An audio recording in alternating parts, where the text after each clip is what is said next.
I'd like to speak to you for a few minutes about a very, very common fear that I'm asked about often, which is if the current administration is able to put through big tax hikes, perhaps through reconciliation, with just 50 votes and the swing vote of the vice president in the Senate, and then also in the House, where they actually need all of the Democrats, except for two, to pass anything at this moment as I speak, 218 to 212 as I speak, with 6 vacancies. The feature that's, I think, important for you to think through is one that people never do. And I'm going to play this for you 2 ways. First, we have a very, very, very long history of tax hikes and tax cuts of every important type at the federal level: personal income, capital gains, corporate.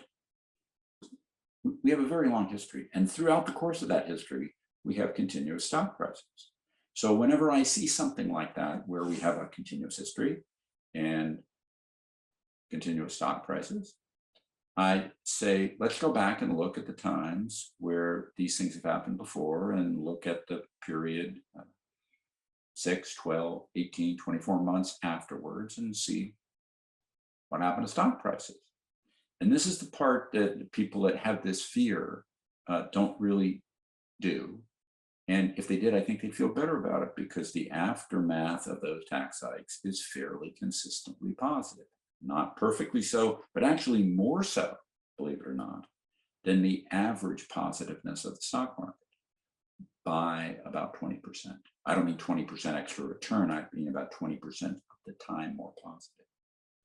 And why? When the stock market's normally about 2/3 positive about 2/3 of the time. Why? And this is the part that people are baffled by.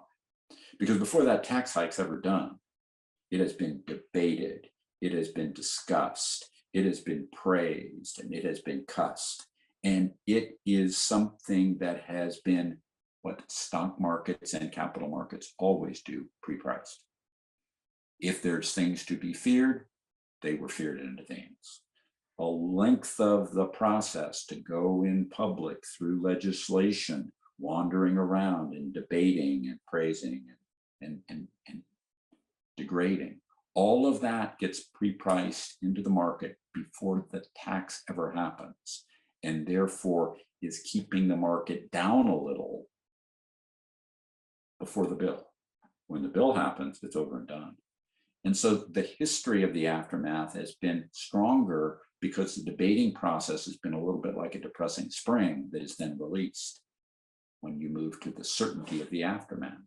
I want to reiterate, I understand why people who fear tax hikes fear them. I understand that aside from capital markets completely, it's entirely valid that this tax hike could hurt you. That tax hike could hurt your brother. The other tax hike could hurt your sister in the real world, in the business that they do, in their pocketbook, et cetera, et cetera. But in capital markets, stock markets, bond markets, currency markets, et cetera, all of these things, in that long process it takes to get legislation through Congress, get pre-priced, creating a dampening spring effect before the legislation is passed and signed, and then a release of that spring after it's over and done.